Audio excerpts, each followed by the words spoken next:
that. So if you have an opinion on faith, come on up. The guest box is open. And hello everyone. Welcome one and all. Welcome or welcome back. Happy Saturday to you. I hope you're having a good weekend. Thanks for joining us.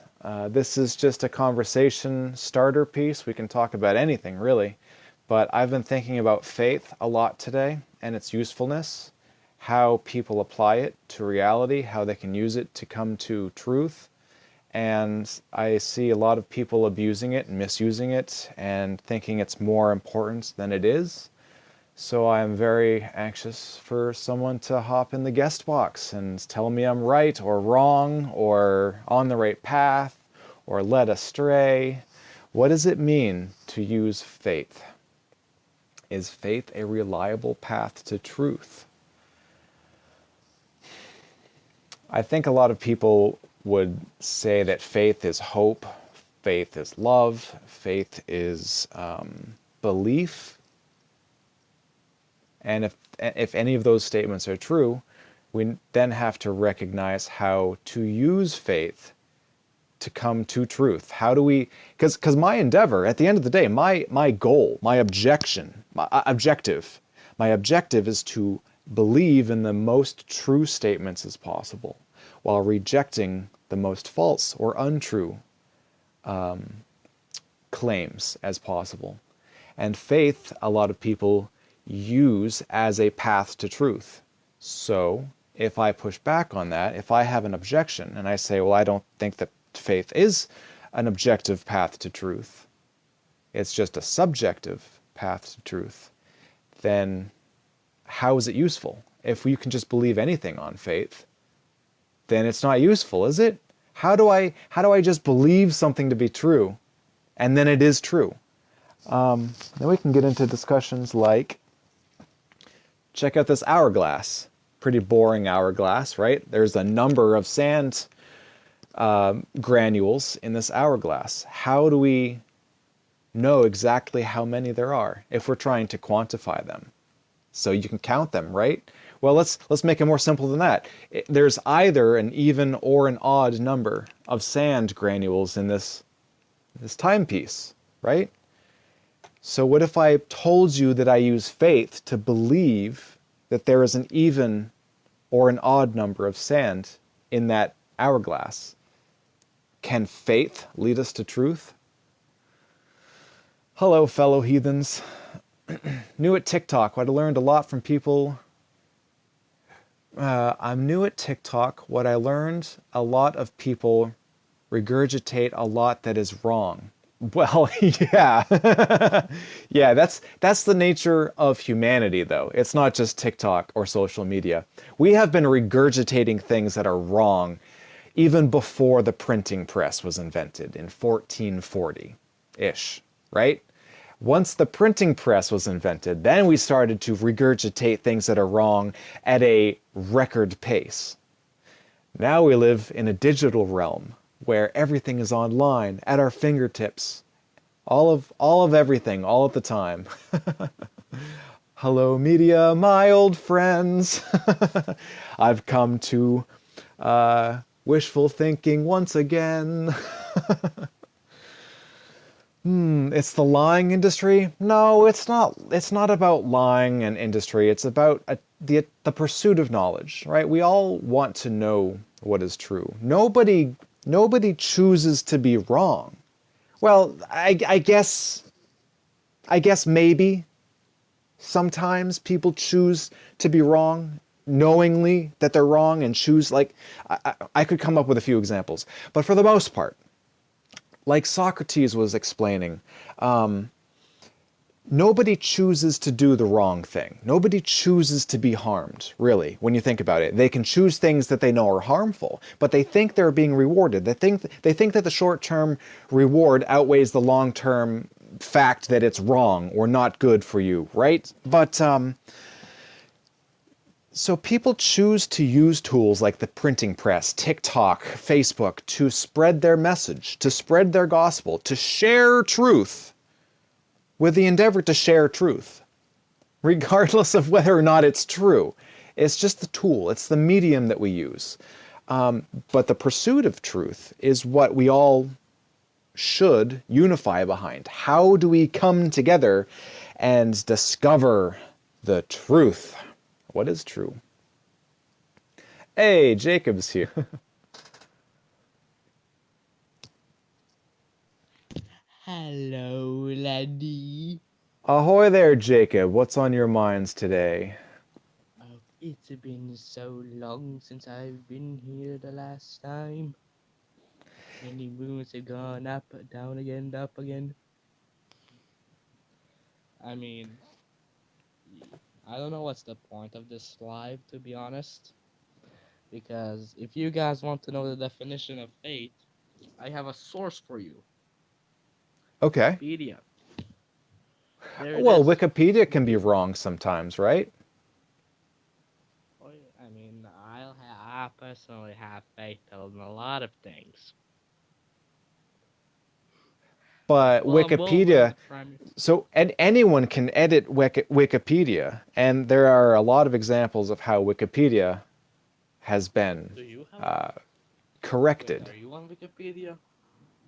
What's the skeptic Tucker Brand definition on Wikipedia, huh? If you had a Wikipedia page, what would it be, huh? Do you have a Wikipedia page, buddy? No, Hmm? I don't. Not yet. Not to my knowledge. Or well, to your knowledge, I will learn. Maybe I'll start one. Maybe I'll start my own Wikipedia. I'll get on the Wikipedias. I'm already on the YouTubes. Anyone can go, search for my name, Skeptic Talker, on YouTube and view Yeah, a lot of live conversations that I've posted so far. yeah. Did you know I actually tried to animate Lisa the giraffe? Yeah, I'm you not mentioned kidding. you were going to. I try to, but the problem is like I use reference pictures to like get everything right. But the problem is that there's not enough angles in pictures for me to get correct.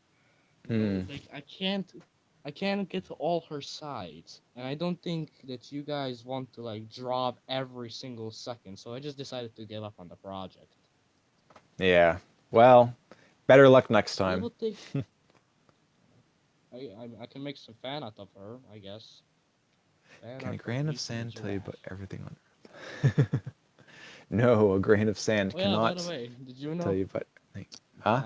I think when Chelsea joins, I'm starting to view Chelsea differently ever since I'm started getting into football, and Chelsea is a club, and they're the Banta club this season. I'm sorry. I don't know what you mean. Oh, Chelsea comes up here all the time. Oh, I know Chelsea, But but I don't know what a club and football have to do with Chelsea. well, there's a club named Chelsea also, and the problem is they're very bad, Oh, okay. as we say in Europe. The Banta club this season.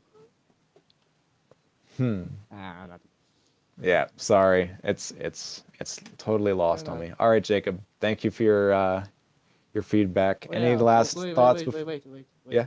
Yeah. Yes, I have to say it's to keep the stereotype of Jacob, Ryan Reynolds. I think all and the crowd goes wild. Love it. Thanks, Jacob. Real fast. Ryan Reynolds be with you. Someone caught my attention earlier. Um, I actually think that faith and hope are two different things. Sure. Come on up here and talk about it. I agree with you. Faith and hope are two different things, but they're very closely related. Hmm.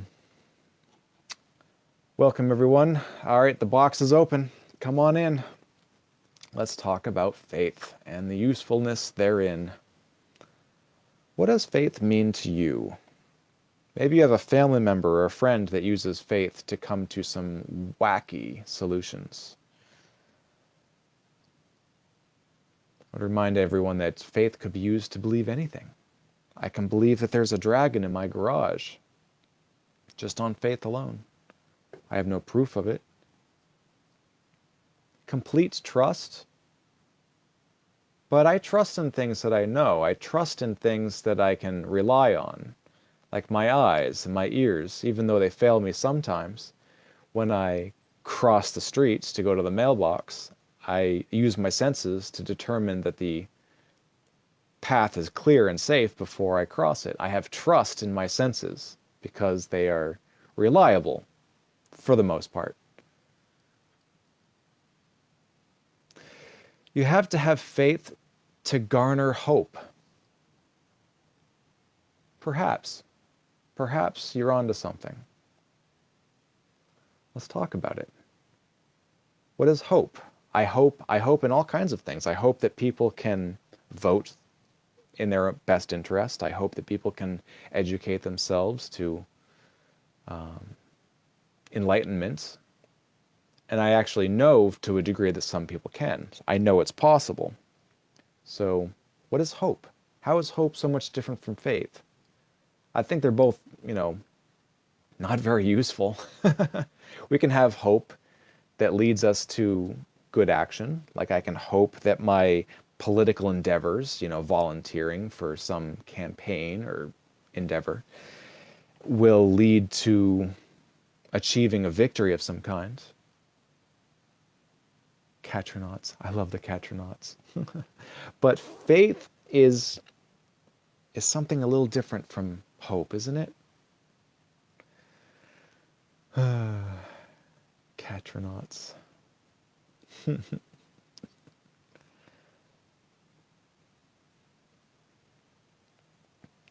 wonder how to attract more believers.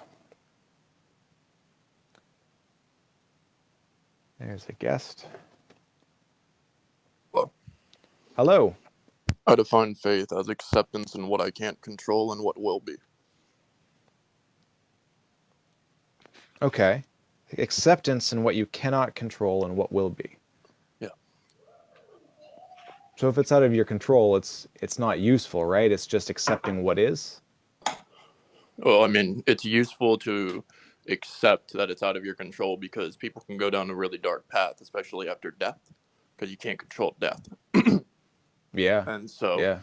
that can send you into a spiral, right? And so you go down one of two paths. Either you accept that there are things in your life that are outside of your control, and you're okay with that. And the only thing you can truly control is yourself. Or you go down a dark, destructive path because you feel the need to control because you feel out of control. So you can have hope and you can have faith. Hope for a better moment, a better tomorrow, and faith that what is will be anyway. Doesn't your hope is irrelevant. Let's talk for a minute about a recent phenomena that's taking our news by storm. There's a balloon, I guess, from China that's floating around above American airspace right now, or in American airspace. And we personally have no control over how we respond, right? And so that's something out of our control. And one way or another, something will be done. Either the country will just ignore it and it will land on its own time of its own accord, or maybe we'll intervene and stop it, or who knows, right? So how does faith apply when we're talking about a real world phenomena that's in our news cycle today? Yeah. So once again, you can take a physical. So you can one if you're trying to. Are you do you want to prioritize immaterial or material, or do you want both, right? So the first one would be immaterial, right, and then the balloon would be material. And so you could make the choice, right? You're not going to do anything about the balloon, right? You personally aren't going to do a damn thing about the balloon, right? You're going to sit there and hope that somebody else figures it out or that it works out itself, right? That's faith. Right. Yeah. That's faith.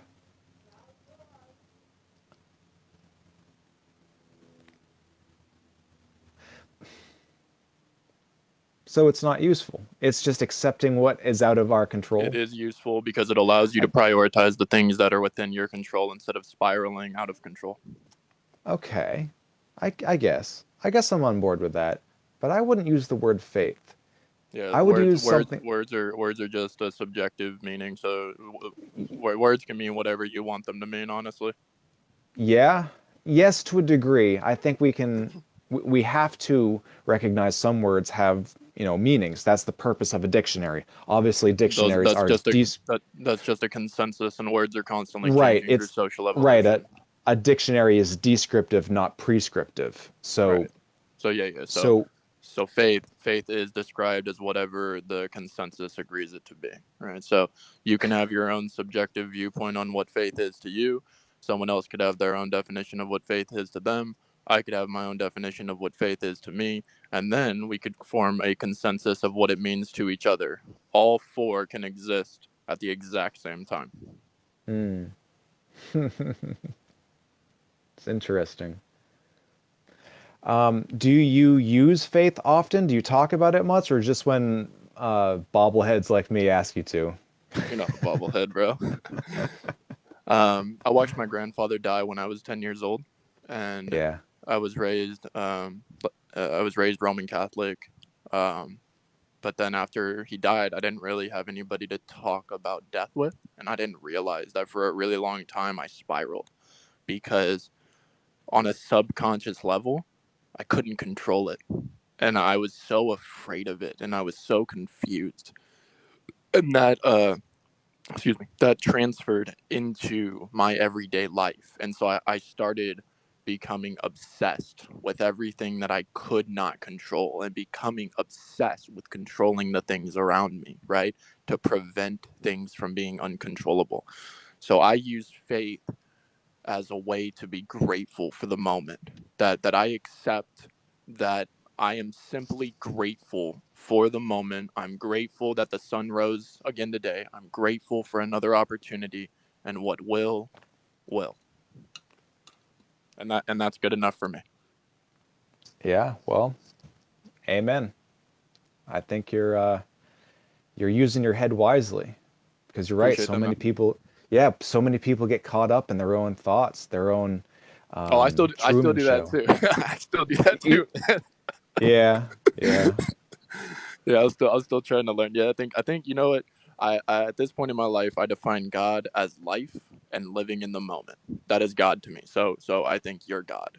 I think that trees are God. And that's more of a spiritual way of looking at it, right? But by viewing life as God and living right now, it allows me to escape the lack of control and the what ifs, the what was, and the what will be.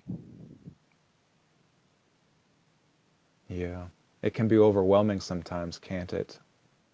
It's very overwhelming, constantly. Yeah. And so I think faith comes in and it allows you to escape the past and escape the future and just look at now and say, I trust what's going to happen to the best of my capability, and I'm going to do only what I can do, right? Like you can't stop the balloon in China, right? You can't do that. Are you capable of doing anything? Is writing an email going to change anything, or is it just going to help? Like that's what, like, think of it like this, right? Imagine somebody doesn't believe in faith, right? And they think that they can control it or influence it. And so they spend a week or 24 hours or however long, right? Nonstop sending emails, calling people on the phone, trying to find solutions. Did it actually matter? Or did they just have faith that their effort was going to pay off in some way? Hmm. I suppose it does. It's all relative, because sometimes that email, it just takes one email, and all of a sudden there's some jet scrambled in the sky about to do something about it, right? Yeah. So it does come down to our personal role in the cosmos, because some do have more control than others. Yeah, but the question is, does it consume you? Does it control you? Right? If you send, Right. if you send one email and you're like, if it's meant to be, it'll be it's meant to be, right? That's relinquish. You did what you know how to do, right? Especially if it's not in your field of expertise, and you see what happens. But someone who's trying to make it happen, right? They're mandating it to happen. They're trying to control it to happen or not happen. That's they're using faith in a way that is consuming them instead of There, giving themselves peace. yeah. There are a lot of people that I've talked to, that I speak with, that are convinced that just by thinking about it kind of changes the vibration of, I don't know, the ether or the universe, and that can have an effect. Just the thought alone. Now, sometimes thoughts can lead to action, like the email or sitting outside with some pew pew waiting for the balloon to go over, right? Oh, I'm gonna do something about it. But what's your thought on people who think that just the thought alone can change reality? Do you have one? Have you thought of it that way? Or Maybe is it it just can. not? Maybe it can? Yeah, like Yeah. that's faith, right? Maybe it can. Maybe a thought alone. Like I used to I used to think that praying was a selfish act, right? Especially after something disastrous happened.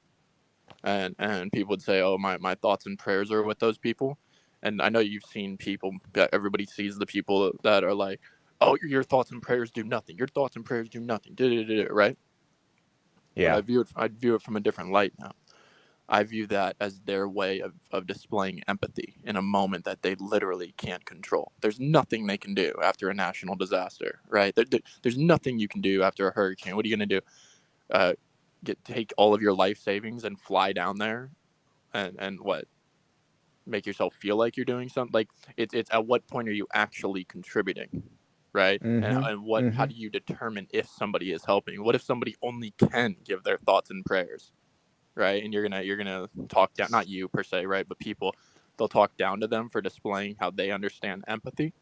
Right? Right. Just there is a spiritual component, right? That we can only control ourselves, and it is freeing. It's freeing and understanding that at the end of the day, things are going to happen whether we like them or not. And so, what can we control? Like, let me ask you honestly: did you make your bed this morning? I did. That's amazing.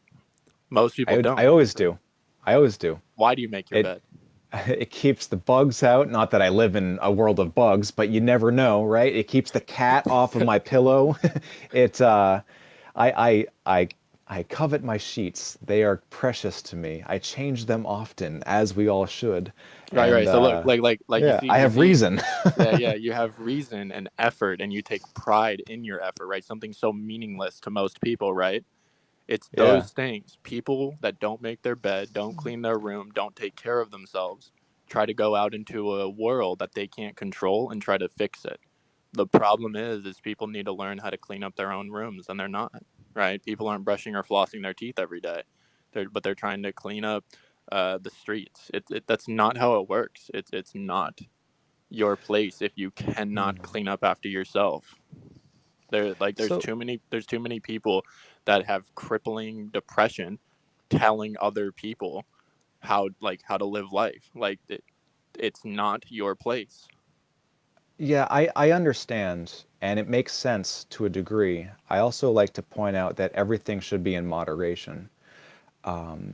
Relegating the factors that are out of your control as just faith can be a destructive form of a coping mechanism. I think there's a healthy degree of escapism. I practice it myself. I at the end of the day, when I'm out of energy and I just need to, like, get ready for bed, I'll just play video games. And as a form of escapism, I'm just going to put my mind in a totally different world and then shut it all down, go to bed, start the day over again. Is there a difference between escapism and disassociating? Yeah. I'm purposefully practicing in a form of escapism. I watch a movie intentionally to entertain myself, to shut off the analytical side of my So brain that so might otherwise dwell on these negative things. But disassociative belief or practice would be something out of a person's control typically. Again, I'm not a psychoanalyst. I'm just pretending to be one. I'm a psychology major. So yeah, no, it's interesting because like Yeah. even TikTok when people are scrolling, right?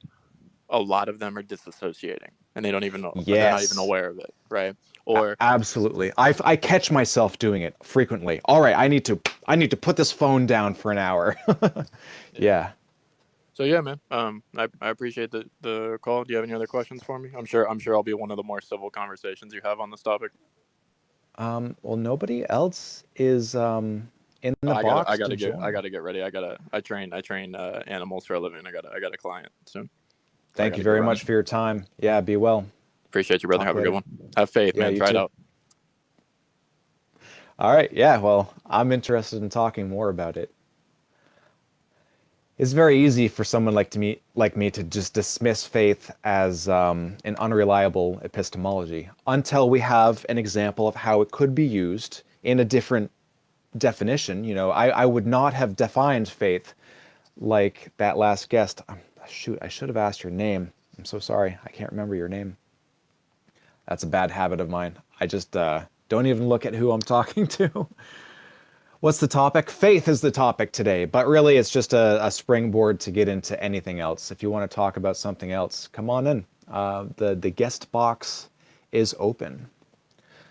I think it's an interesting conversation to have when we're defining words. If we want to define faith as a form of escapism or a coping mechanism to realize, and this is a healthy thing to do, to realize that a lot of factors are out of our control. But it becomes an unhealthy practice when some things are in our control that we choose not to engage in because we pretend that we're not capable of engaging in those things. I think political action is a great example. We can choose to send that email, to talk to our representatives, to picket with signs or no signs. Just show up. Just bodies in the streets. You know, in a positive political endeavor, can change people's minds. Because we are not super wealthy, because we don't hold the levers of power, we have to join together to make our collective strength be heard. And a destructive form of escapism can be counterproductive. The atheist real quiet. It's I'm conflict drives viewership. If I were having a discussion with a believer about faith, I think that drives likes and viewership more than just talking with like-minded people. It's good to be in a safe space from time to time, to talk within the silo of like-minded people, but it's also good to have some outreach and talk to people who have opposing views. And that's kind of what I was hoping to do today with this particular backdrop. I've been really interested in Peter Boghossian's book, How to Have Impossible Conversations. I think they're fun, having conversations with dislike-minded people.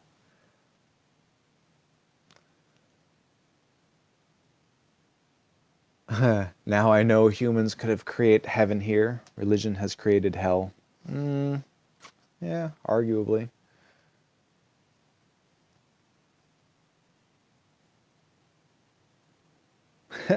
I have faith to admit one has no reason. Faith is to admit that one has no reason. Response, please. Yeah, there's a common refrain that when you have evidence, you don't need faith, right? You need faith to believe things without evidence, and that by in a way is to admit that you don't have evidence, you just believe without evidence, and those of us would consider that poor rationality. You need some kind of evidence to warrant a belief, in my opinion. Balloon has been pew-pewed down. 99 red balloons are left. That's news to me.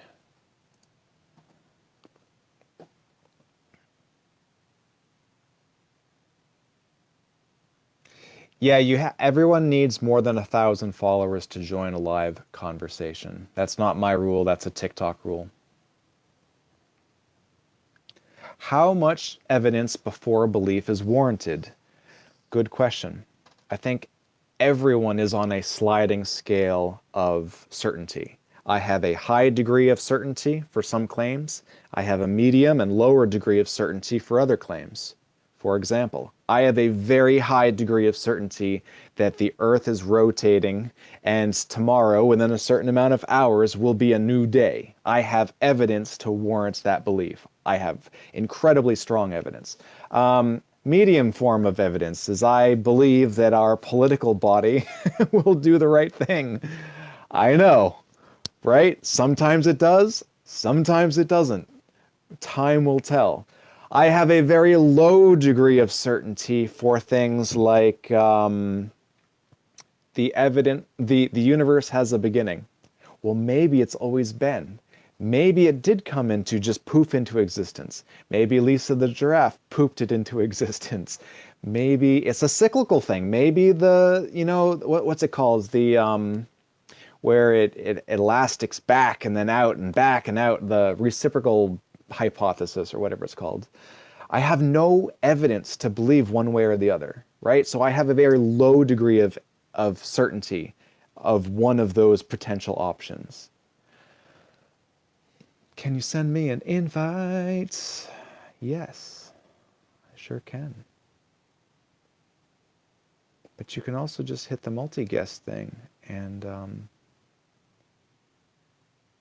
oh shoot, what was your name? Luv. Luv. Ah, there you are.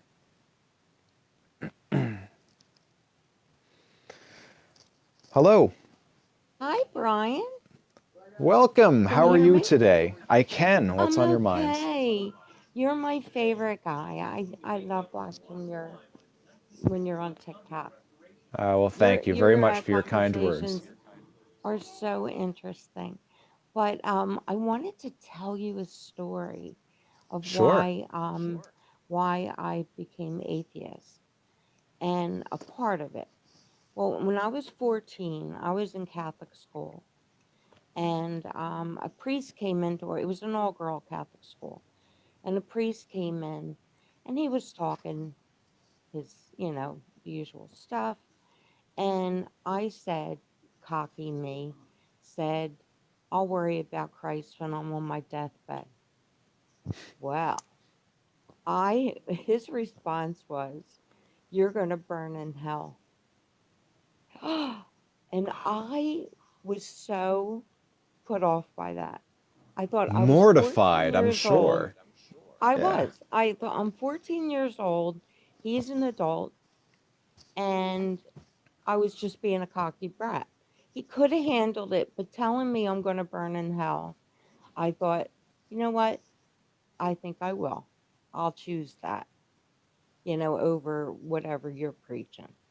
So when I got out of Catholic school, which I ended up getting out by being pregnant, but I did graduate. That's they don't give you sex education in Catholic school either.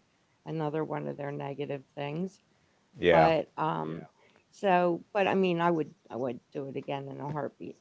But she's a great kid, and well, she's not a kid anymore. She's an adult, and I got beautiful grandkids.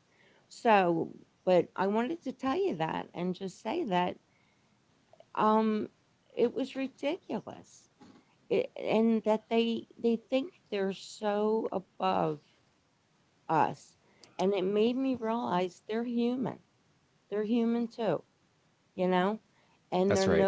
they're no better. They teach you in Catholic school or whatever Christian schools, whatever, that they're better than the kids they're teaching, and the parents that are the parents of the kids that they're teaching, that they're holier than thou. So but I another thing is I posted that um during the Cenozoic era, the Paleozoic era, the Mesozoic era, Um, why did God wait so long before putting man on earth?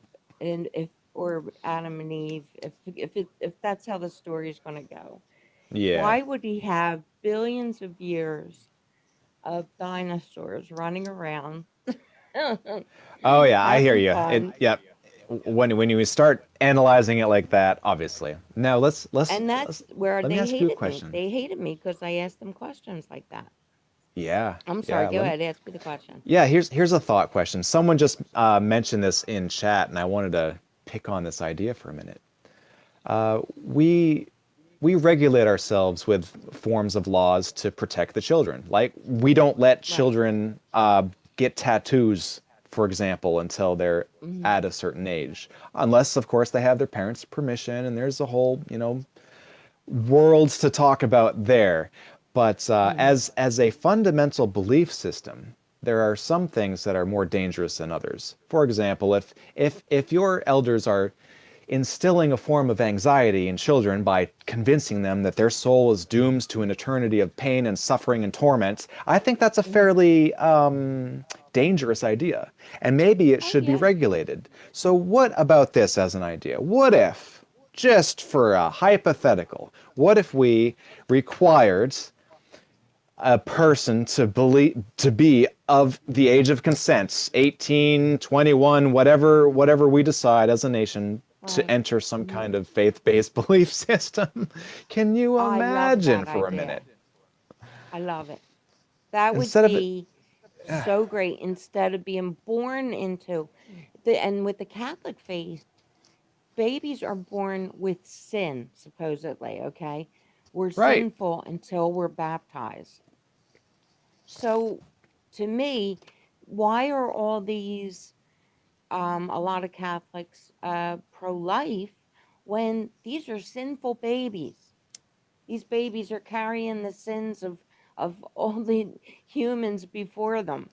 And supposedly, until they're baptized. And it's just such a circus of It gets BS. so much worse than that. You know as well as I do, it gets so much Hmm. worse. Like I'm talking, Uh-huh. well, to have a covenant with God, as a good parent, you need to permanently alter the genitalia of your infant to increase their chances of getting Oh, into I know what you're heaven, talking right? about. Oh, that's So, horrible. right, it's absolutely horrific. And people Yeah, are doing these practices because they believe with faith that it's the right thing to do. it's mutilation and it's absolutely disgusting. And it alters the person's pleasure in the future, when it is. It's baffling. It Yeah. really is. And so many other things I feel are disrespect for nature and for animals and everything came from the Bible, that this hierarchy that we have, that we're all that, we were put here to rule the world, the planet would do perfectly fine if humans weren't destroying it. We're the most destructive species on this planet. And that's how I feel. Well, I what was the first great extinction? It was the algae that produced oxygen, right? At one point in time, there was Mhm. basically no oxygen. There was this huge explosion of life until this Right. particular oxygen pooping algae just kind of evolved, and then it took all the carbon dioxide and turned it into oxygen, which is a very reactive, corrosive element. Oxygen is Right. it's hugely destructive, and that caused the first great mass extinction on Earth. Right. So we're probably on par. If if we've already sowed the seeds of our destruction, then yes, we will be the second single kind of organism to so radically change our environment that it causes a mass Yeah. extinction. Well, But that's good. I'm glad you clarified that for me. I didn't know that. So yeah, that was cool. I didn't because, I left school. I didn't leave, I did graduate, but I raised my daughter. I didn't go to college. But which my brother-in-law always says was a sad thing that I would have done really well. But and I wish I did, but I'm 59 now, and I'm a happy grandmom. So, but I and as far as abortion and everything goes, that has no impact on my life right now at all. And yet, I still feel it's a woman's body, and it should be legal. And the Republicans are absolutely trying to take women's rights away. And I also think in the watching, seeing like the cells come together and form multi-cells, which is the zygote, and then becoming an embryo, is actually an example of evolution. Did you ever think of that? Like you actually see how we evolved from cells? Like Yeah, it's yeah, just yeah. something I think it's amazing. Oh, well, And all of yet, I biology don't look makes at no sense at all unless through the lens of evolution. Yeah. right. I love evolution, and I would have loved to have studied more. Like the most I studied was the Bible in high school, which ended up turning me atheist. So it was a good thing. Which Yeah. I'm a happy atheist. But yeah, I just love talking to you, and I think you're great, and I think you're doing wonderful for everybody. And I Well, just thank you. wanted to say that, yeah. But I just wanted to tell you my story, and I want to wish you a great day. Thank you so much. Yeah, thanks for sharing your story. I appreciate your kind words. Come again sometime. I will. Thank you. Bye. Bye. Ah, I dream of Star Trek, a world where there are no monies, no borders, no religion. The world is just this beautiful amalgamation of languages and cultures all working together for the sake of exploration and finding new life, new civilizations, to boldly go where no man has gone before. But instead, we're here stuck, trying to figure out these solutions to keep ourselves from cooking ourselves into extinction. Yeah, no pressure. Hi, how are you? Good, how are you? Yeah, it's a beautiful day in Maine. It's been brutally cold, actually, but it's going to get warmer tomorrow. How are you? I'm okay, I'm okay. I just wanted to come on here just real quick and there's a huge movement in the atheist community right now of like I don't know, really a lot of people like the Satanic Temple and what they're doing. Are you aware of any of that? Oh yeah, I'm a big fan of the what is it? The nine. I'd really rather you didn't. No, that's Pastafarianism. The tenets. The satanic tenets. What are they? I want to read them again. Sorry. Please continue. Okay, so basically, um, they're doing some real harm right now. Um, they just opened up a clinic for reproductive health care, and if you remember the Satanic Panic and what all that was about, I mean, you probably would get a good idea of how bad of an idea this is of turning something so sensitive as of a topic as reproductive health care into a joke. And the problem is that they think that they're helping, but they've lost all their court cases. And so what I'm trying to do is spread information that they're not adding anything of value, and they're only bringing harm. And in fact, there's a lot of advocacy groups out there that have asked them to stop on this issue in particular because it is so sensitive and they're doing a lot of harm. Can you describe, or can you send me to like a news article covering this, or can you describe for us a little more clearly what you mean? It sounds to me like the Satanic Temple or some group that is identifying that way is somehow making a mockery out of the situation?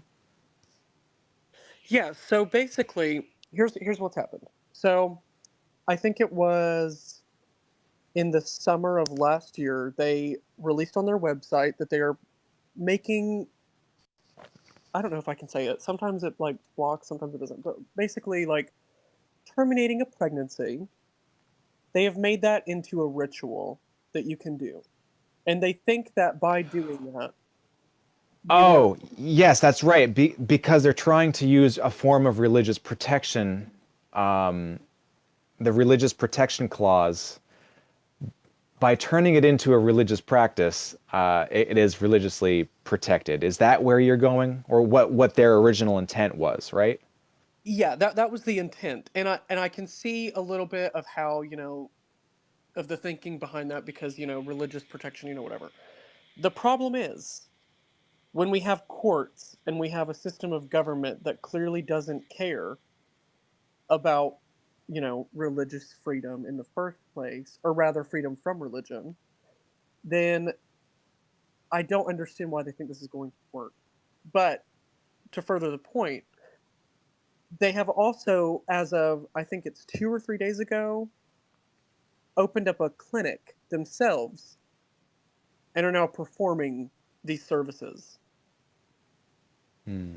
And so that's confirming the fears of Christian fundamentalists that already think that, these services are in service to Satan.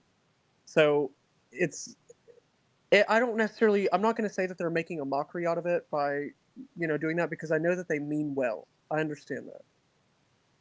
But Um, the Satanic Panic yeah, was not that long ago. I've got Chelsea and Les waiting to bring in, so I'm going to bring them into the conversation now. I hope that's okay with you. Yeah, yeah. They might have some insights on this more than I have. Hi, Les. Hey, how are you? I'm good. How are you today? Good. This is a pretty interesting conversation you guys have going on here, and with the protections over religion, and that aligning with the interests of protections in women's healthcare, I feel like I get where they're going with it, but I think that they could tone down the religious aspect of it and just, I mean, they can use that to justify why they shouldn't have that protection taken away in either regard. But I do think they could tone it down a little bit to just be sort of like a religious medical institution. Like, I mean, there's tons of religious hospitals. That this could just be another religious hospital, and they don't have to go into such great detail about sacrifices. I mean, I think that's weird Have personally. you looked up the Satanic Temple at all? Because I don't think that's actually what they're doing. Um, in Jewish religion, they are absolutely guaranteed. The mother is absolutely guaranteed the right of her life, and if she chooses to terminate or do anything, or the anything is threatened by her life, she is absolutely guaranteed.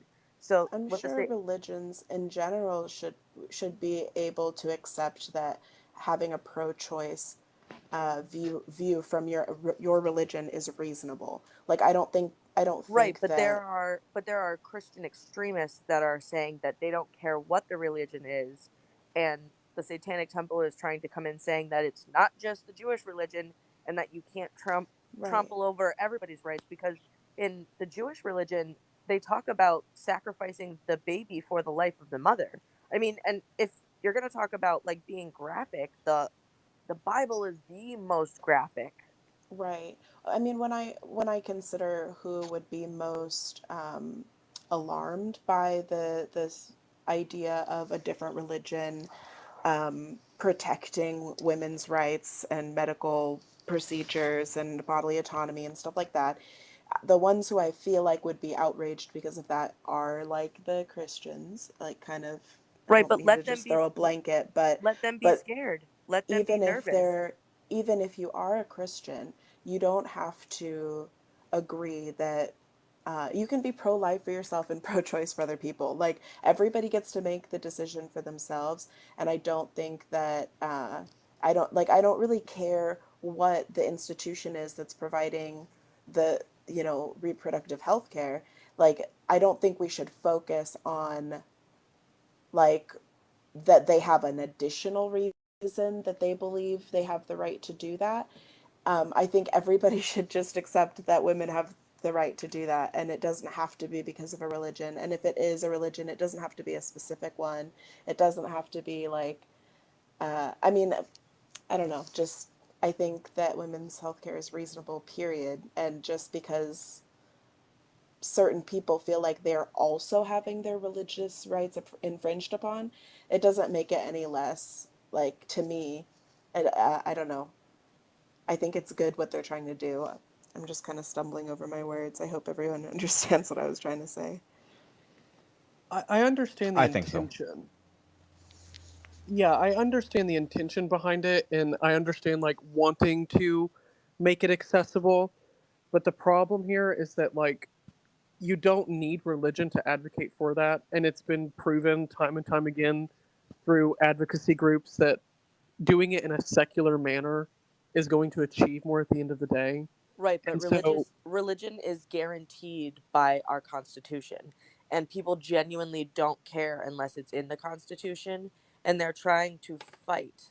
But here's the thing: the religious on the Christian extremist side have been making people uncomfortable for the last 200 years of American history. So having pushback in another direction, let them be uncomfortable. They have been making people uncomfortable, standing outside of abortion clinics for years and years and years, and screaming at women, telling them that they're going to hell if they let their baby die. So let And they them have be their own hospitals too. right. Yeah, Religious let institutions them have be hospitals. uncomfortable. well, it's not that Yeah. that's the thing though. It's not just being uncomfortable. It's that like in the history of things, like during the Satanic Panic, we saw much more than just them being uncomfortable. Okay, like Right, but they this were led freaking out about a game. They were freaking out about Dungeons and Dragons, and they were freaking out about something that legitimately had nothing to do with Satanism. Now sure, the but Satan right, but the that's the Satanic problem. Temple has stepped forward and said, "These are our tenets. This is what we stand for. Here is our clear line. If you choose to hate us anyway, be nervous." And I So I understand that, but the problem is that in the 80s, people faced real jail time for this. There were people that went to prison for over 20 years based on accusations. Right, Like, we're not talking about. and now we have religious freedom, and there are lawyers out there who specifically are going after this. So if someone gets arrested for believing in the Satanic Temple, there are about a million lawyers right now that will take that case. Well, it's not even right. about the Satanic Temple.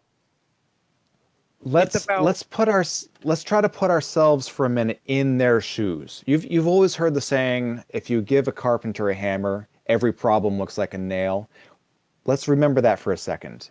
Now, as the Satanic Temple, they have an opportunity. They have more than just one tool, right? But they are leveraging their legal authority over these Christian nationalists, for the most part, who are trying to make life difficult for the rest of us, or put up the Ten Commandments on public property, right? They're using the law to do a lot of really good things. So And as it's a group, working. they collect.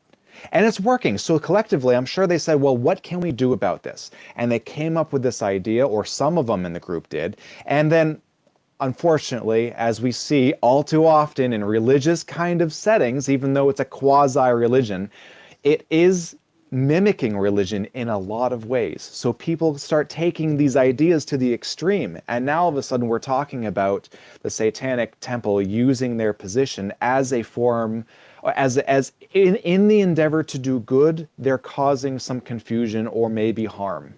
So it's hard to say.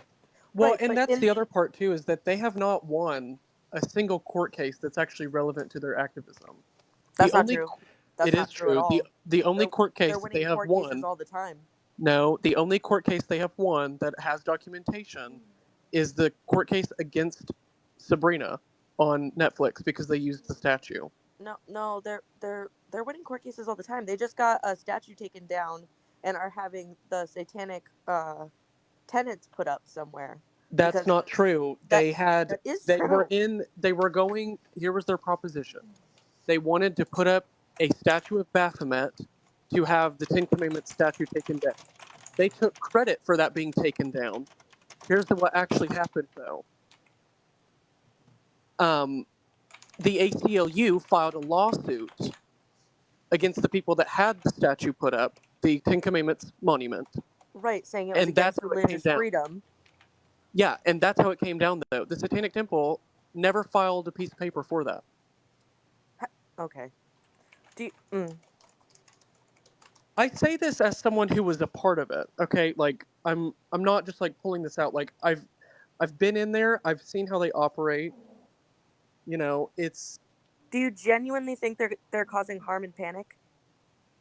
absolutely knowing how Christian fundamentalists are. Yes, there will be Okay, panic. so Christian fundamentalists that tried to take down the government and tried to hang the vice president, are they causing harm and panic? 100%. That's exactly my point. That's exactly my point. If Okay, you look so at them, I hold can't on, say hold that on, you hold can on. fight Give me just a right, but I second. can't say you can fight harm with harm. But when you have such a small percentage of people that are making the other side of the aisle nervous, good.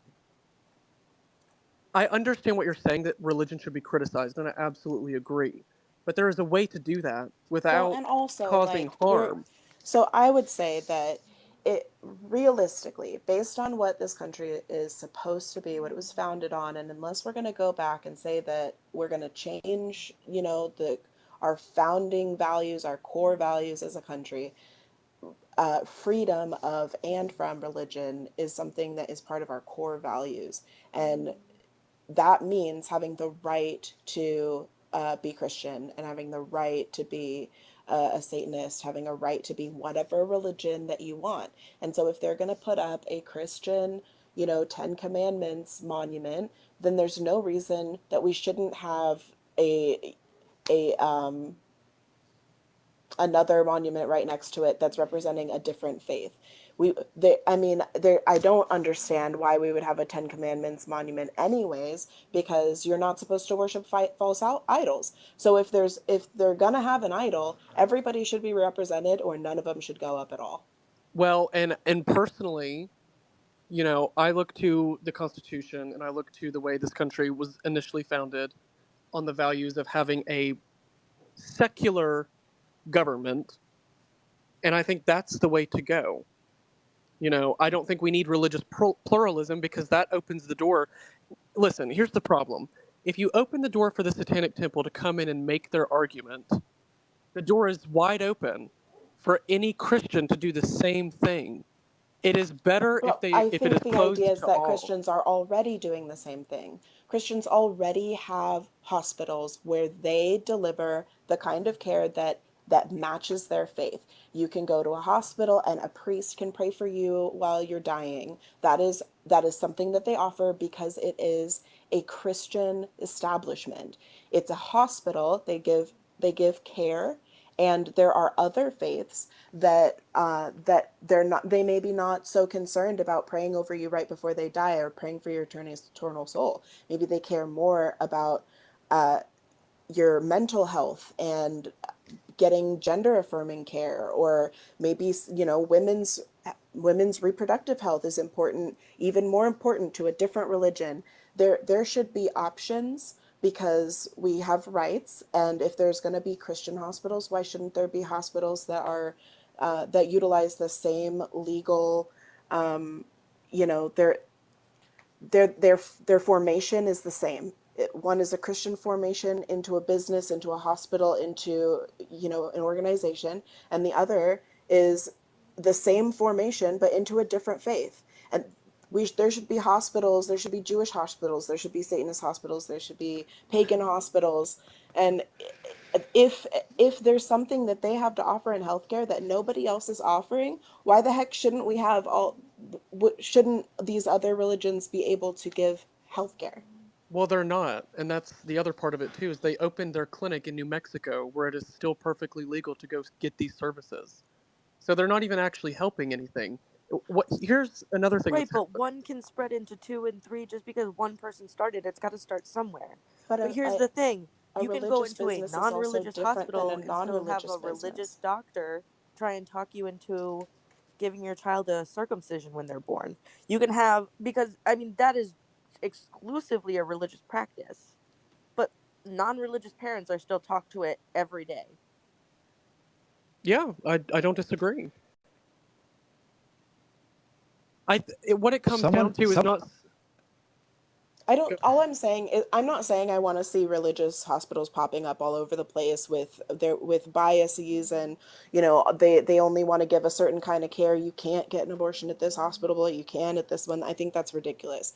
That ultimately the freedom of religion should fall on the person who is having the medical procedure done, not on the hospital. But I I'm sure I definitely that think that's there. the point.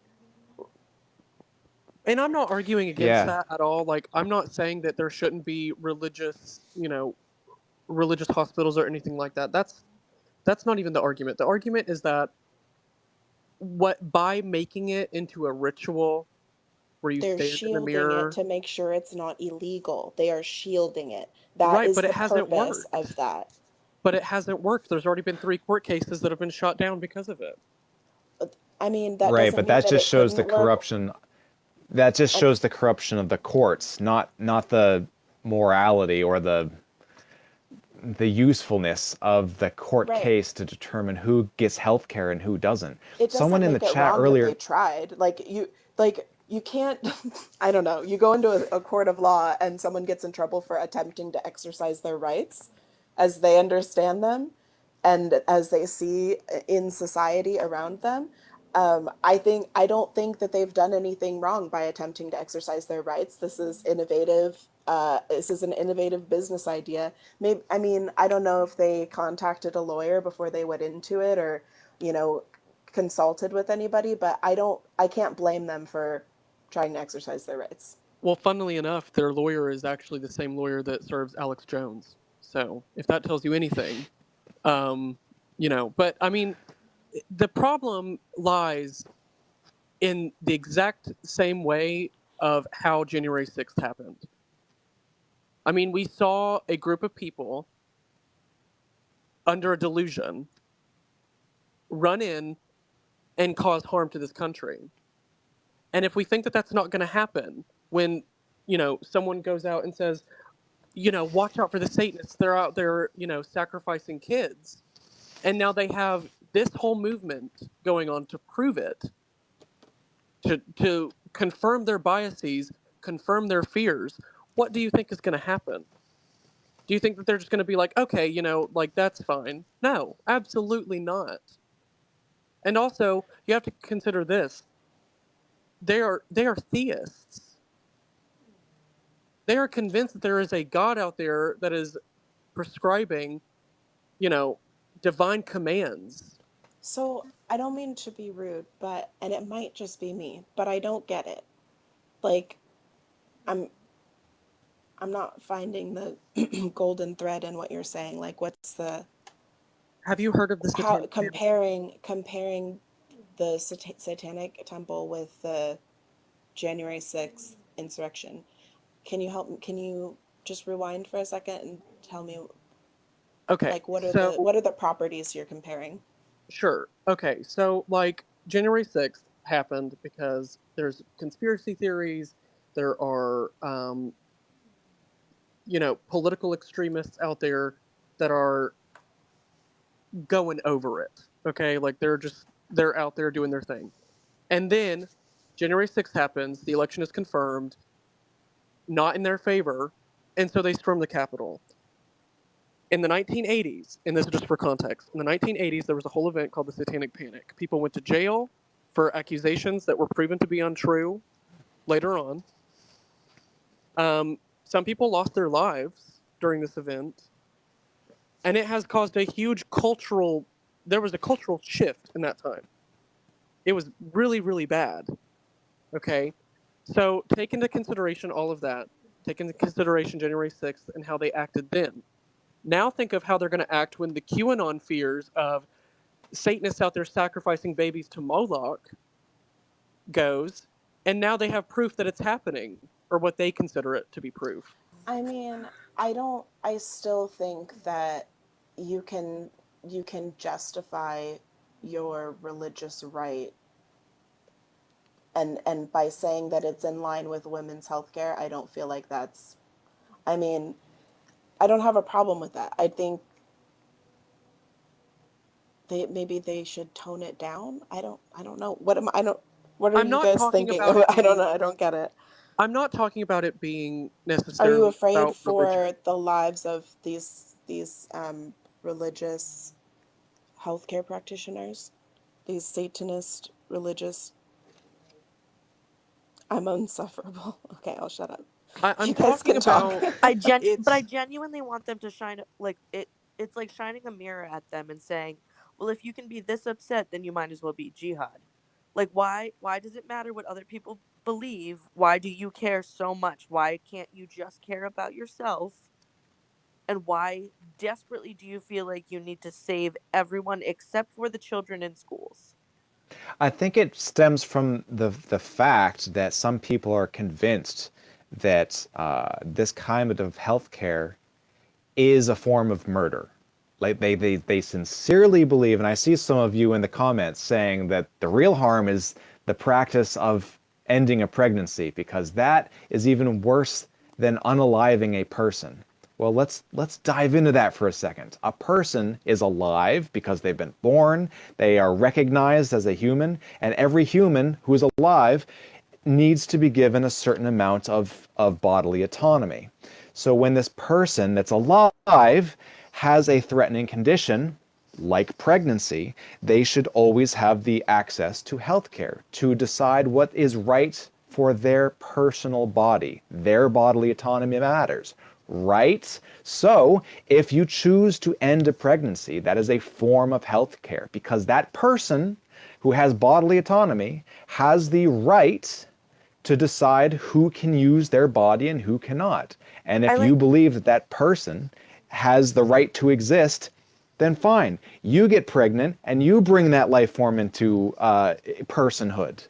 I But like you to do s- not have the right to dictate to anybody else I what like they to say it should and like do with their this. bodily and if autonomy. someone wants to pray over it afterwards, I see no problem with that. Oh yeah, that's Right. fine. Personally, But like like I like to say it the like this: if you can choose to end a life, but if you're saying that people cannot end lives and they have no more bodily autonomy, well now we can start to force women to have babies, which means they're already talking about this. They're talking about using coma patients as gestational and that's crazy to me. Forcing women to have babies against their will without their permission and without their knowledge is absolutely lunacy. So, if we can say that you can't have a baby and you can have a baby, and we're making all of those choices, well, guess what? The justice system already does things that they think are what's it called when you oh, it's chemical castration. They can already choose who and who cannot. Like if they think that you should not have children anymore, they can make that choice and they can do that to you if you're in the and criminal system. I mean, to all the comments that, like, abortion is a medical procedure, just because a certain religious hospital wants to pray over these children or whatever, that were going to be aborted as part of healthcare. I don't see any problem with that, because The the problem is the though is it's not a demographic that gets the child. most abortions are Christians anyways.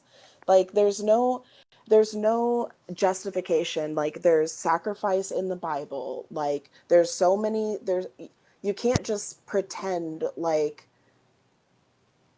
religion, your opposition to abortion because of religion somehow trumps like the right to bodily autonomy. Like, no, I don't care if we give them rights at conception. I could grant that, and personally I would say that no person with rights has the right to my body without my consent, period. I don't care, we could give Agreed. them rights if you want, you know. And I think, like, when a baby is viable, that part of the idea of like removing the fetus or whatever stage it's in, you know, if it's viable, then let's keep it alive as best we can and bring it out. But there, I still don't think there's any reason the woman should be forced to carry a baby.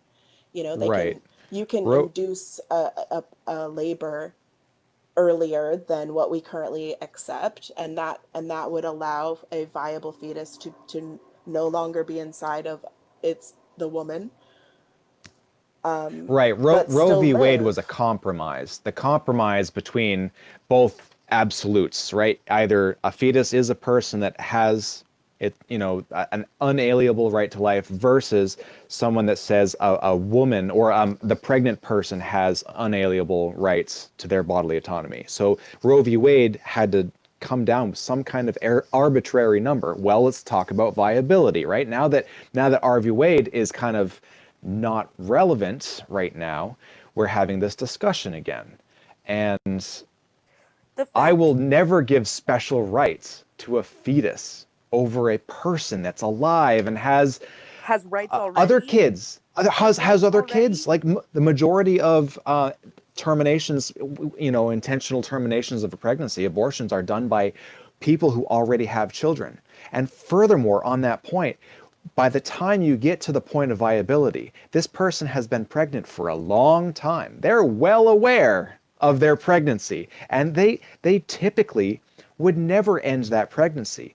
Late term terminations of pregnancies are done when there is a clear and present threat And it's usually to a the horrific person who's ordeal that no one right, chooses to the to do. person who's pregnant, or the doctor discovers that, oh, I'm sorry, but your fetus doesn't have a head.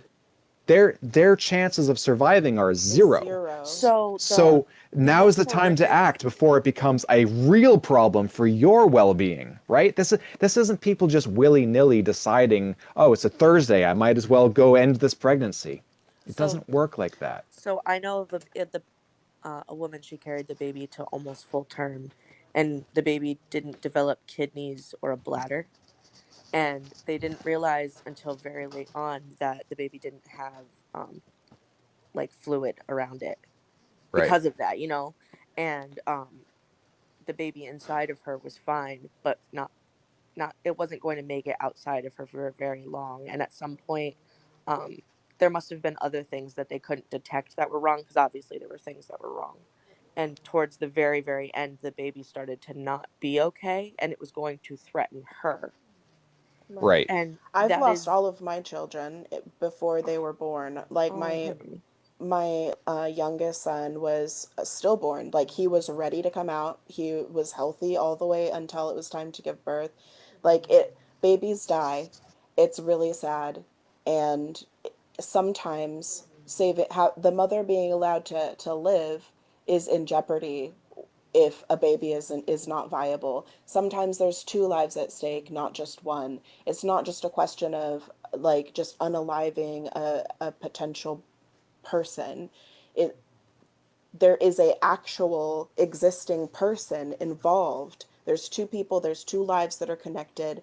Sometimes only one of them is going to survive, and there is zero reason to choose an unborn person over a person who has a past, present, and future. They have memories, they have subjective experiences. There are the only reason that people pro-lifers are even putting the uh, giving the value to this potential life at conception is because they don't want us to put it sooner than that for so that they can still wank off.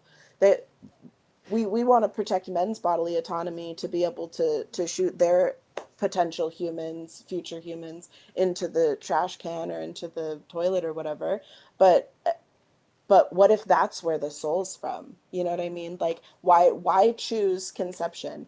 It doesn't make any sense. Um, all of the ways that we have, like from a legal perspective, to give people rights is when they can exercise them for themselves. I don't have freedom of speech if I have no way to express myself. I don't have bodily autonomy if I can't express my will to have bodily autonomy.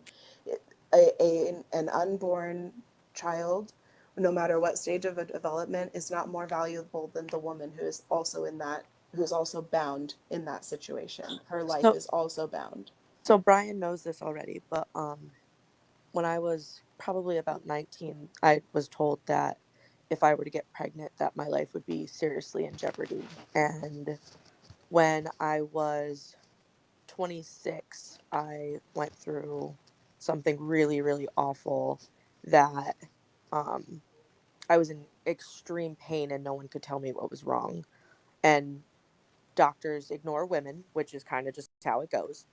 And they continue to ignore women's pain to this day, which is horrific. But around the time that the laws started to flip flop in Texas, I made the permanent decision for myself to get a hysterectomy.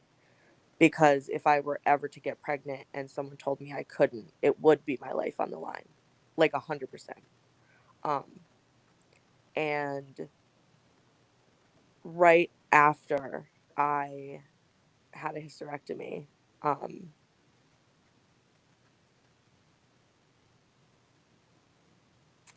the month or two after, I was raped. And then Roe v. Wade was overturned. And for the life of me, I could not imagine someone telling me that my life didn't matter. That the tiny thing inside of me that was going to kill me and my life didn't matter. I just couldn't. You're so much more important than a person who has never existed before. There's no way that anyone can justify that to me. I never, ever, ever.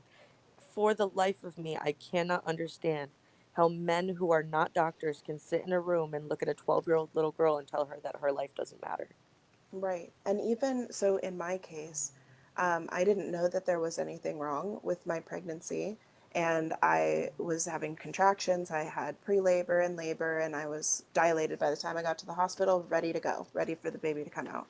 And then they couldn't find a heartbeat. I had been to all of my prenatal appointments. I had done what I was supposed to do, and I had no reason to think that everything wasn't going to be fine. But I tell you, I would not want someone else to have to go through an entire pregnancy knowing that they weren't going to be able to keep their baby, or, like, not wanting to, if it's an unwanted pregnancy. I don't think anyone should have to go through the physical changes. Like, my body is changed forever. I Oh, mean, each yeah. one of my kids has changed my body, and that last one going full term, and then not having a baby to be able to breastfeed, to burn off the calories, to get the weight off. Oh, Like, honey, my it's my the most painful thing. I'm so sorry. it's I mean, Physically painful there's too, because your body without the baby there has to go through things like exclusively that you cannot change. right, like when your milk comes in, just as an Yeah. example, that's one of the most physically and mentally exhausting and painful things that I've ever had to go through. Meanwhile, you're healing. Like, you can't just go back to your life after you give birth. You have to heal. You have to sit there and heal, and you can't move a lot, and you're in bed for days. And if you're also grieving, like, I can't I can't respect anyone who thinks that women who are like full term, who lose their children, or who have to get an abortion late term, that they're not in extreme physical and emotional pain Oh, extreme grief. No to one to that give late ever Yeah. birth. chooses to make those decisions ever. And then it takes a religious person to stand outside that clinic and yell at them for being a terrible, horrible person.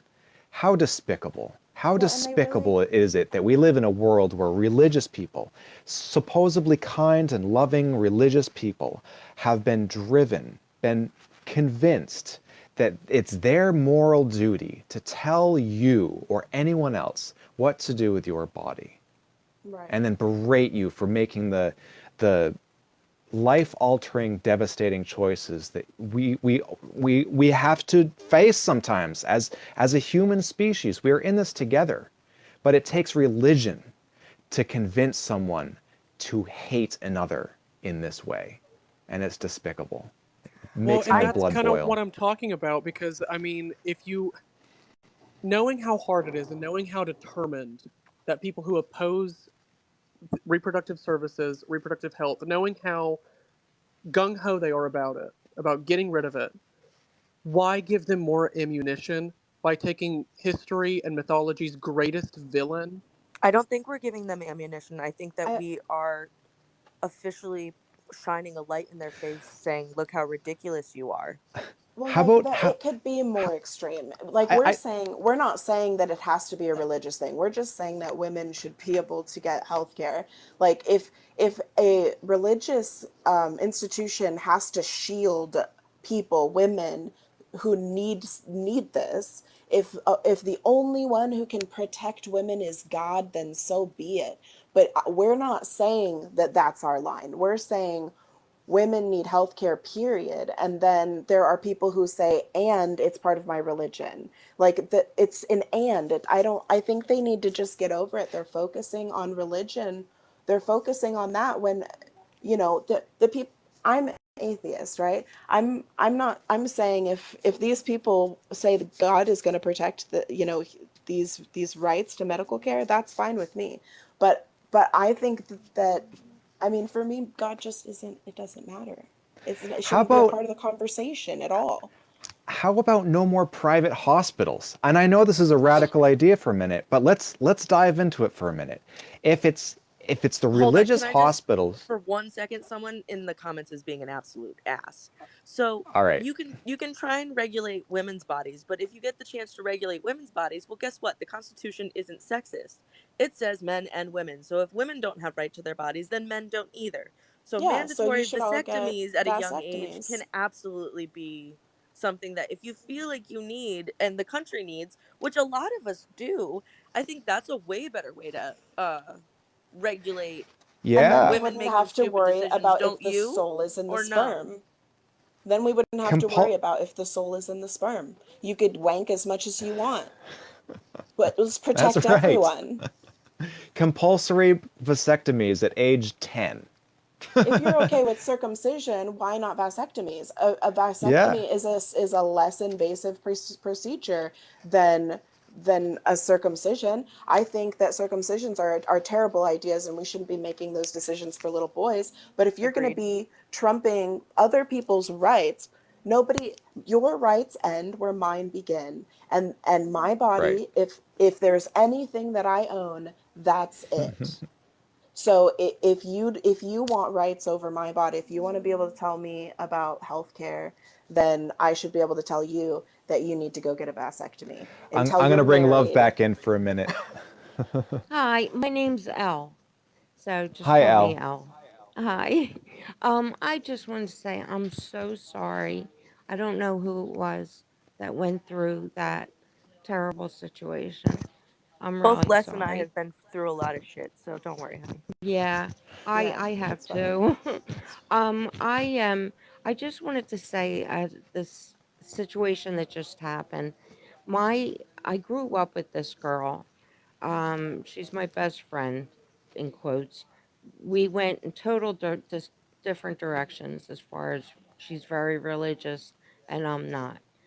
But years ago, when it was convenient for her, her boyfriend was going to leave her and she had an abortion.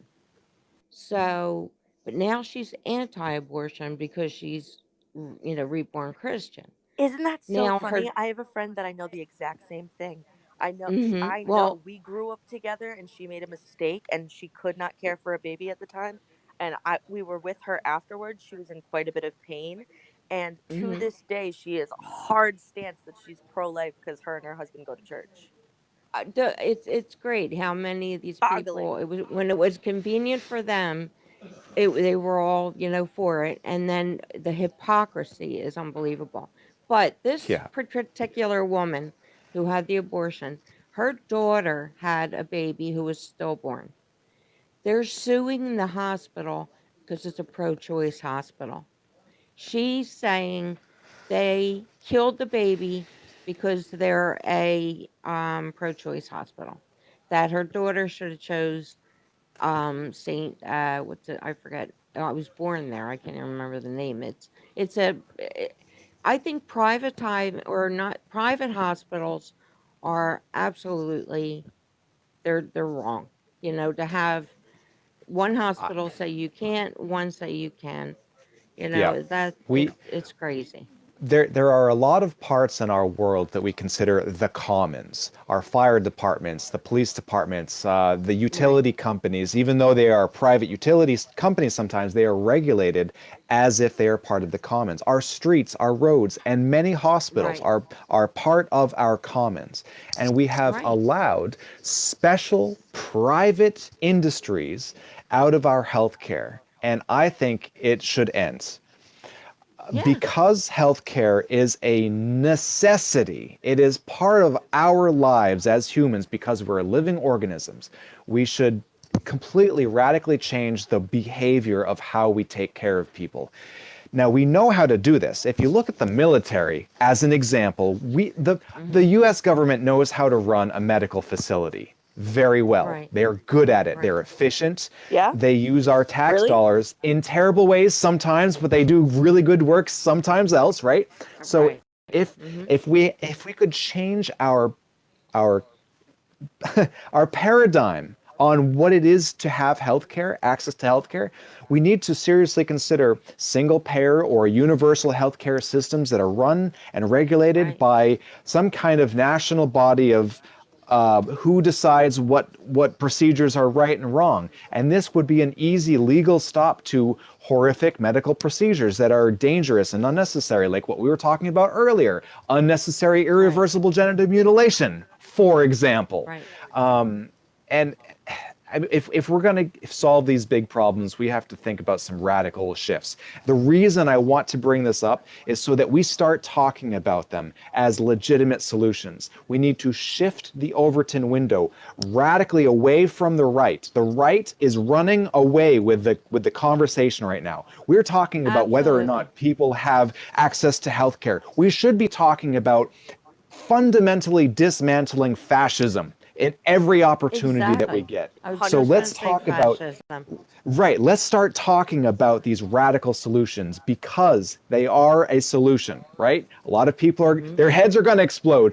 What do you mean the government runs healthcare? Right, I and got then news Right. for and then you. Right. also that if they're Government runs gonna a lot of things. if people are going to be outraged that they're like, for example, the Satanist women's health care clinic or whatever it is, if they're going to be upset about that, and then why doesn't anybody care that Christian businesses like are tax exempt, like churches are tax Mhm. exempt, and churches can be Preach, girl, nonprofits. preach. Like if Right. it makes you upset that that not only are they protecting women's health care, but they're also like tax free doing it, They don't like even have to show their books. A nonprofit 501c3 company has to show their books every year or every quarter to keep that status, but not a but nobody church. was No, complaining, just call you yourself a know. church and you don't even have to show your books. Right. Right. And yet they're They should all preaching be taxed. pro life, and every time they speak, it's everything is political. They've turned very political, and I think if you're going to be political, then you need to be taxed, and they should be taxed Yep. All big time. all churches should be taxed at 95% at least. Absolutely, I agree. Well, see, and I someone just said, because "What's your issue with churches?" It's like, well, we've had all these rules for a long time, but the only religion who's right, benefited from them, like in the public eye, is the Christian church. So all we're saying is, right, if you don't want that same, you know, logic to be applied to other, religions and other churches, then hmm you lose your edge too. And I think that's part of the reason why they attack abortion specifically. They're not fighting for the Satanists to not be able to have a tax-free, uh,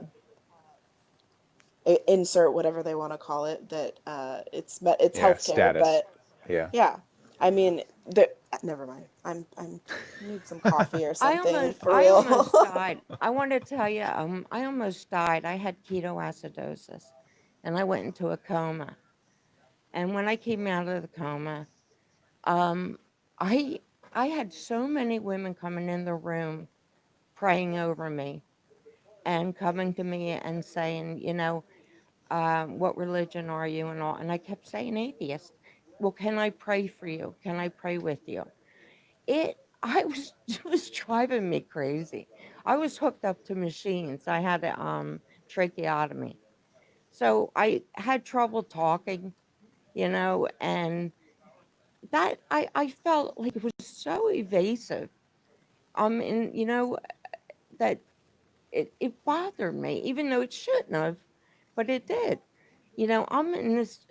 They didn't respect the fact that they asked me prior. They have it in the record. I've been in the hospital many times, and they have it in there that I'm not religious, and yet they didn't honor that. And I feel um, that I think my girlfriend interceding with her daughter and saying, "Why did you choose a, pro-choice hospital? Now we're going to sue them for killing your baby, even though the baby wasn't born and it was I'm sorry, I forget the word now. And When they stillborn. pass stillborn, correct? Oh, that's Yeah, it. Thank you it's so got to come much. out somehow. A Right. lot of women lose babies, and there is no way to get it out after it's in there. Like that is like See, right. there's no great way to do it. There's birth, there's abortion, There's only a there's handful of failed options. Yeah. pregnancies. Yeah, if you Right. have a failed Yeah. pregnancy or if you have a dangerous pregnancy, there's not a lot of Right. options. And No. these laws that are being, enacted where um, women are being left in hospital beds with dead babies inside of them at various Oh, stages. It can cause sepsis, it can poison you. right. Not only that, but Your they're body waiting until becomes they're sick toxic. enough and then they're allowed Right. to intervene. Yeah. I'm Right. gonna bring I'm gonna bring Snurd Williams in. They disagree, so we'll see how this goes. Okay. He was talking about taxing churches, right? Yeah, I think so. Yes, Well, the only reason that I would like to preface this with I am not religious. I am not okay. religious. I'm not a Christian or any kind of organized religion at all. I think that taxing churches gives them more of a seat at the table, and that could be a Perhaps you worse might be thing right. Yeah. than what Yeah. we're doing now. You'll never separate church from politics, but we at least have separation of church and state at this moment. Taxing Right. them might erode that. Well, see, that's Mm. the thing, though. So if we're gonna say that churches are the only ones that don't get taxed, then I see no reason why there shouldn't be other religious hospitals, or we need if we're not gonna tax them, then they should lose the seats they already have. Why are they allowed That's how I to feel have too. businesses and be tax free? And like there's a lot of tables they're already sitting at. So either Yeah. we're saying they have too many rights right now, or we need Hmm. to tax them so that they're paying for the rights that they have like everybody else. And who's going to commit Yeah, political I suicide agree. by going ahead and passing that legislation or putting it forward, even? Not even getting it passed, just putting Why it would it Everyone be forward in and political this politics. room. suicide unless there's already the stigma that it is arbitrarily like enhanced in the Christian aspect?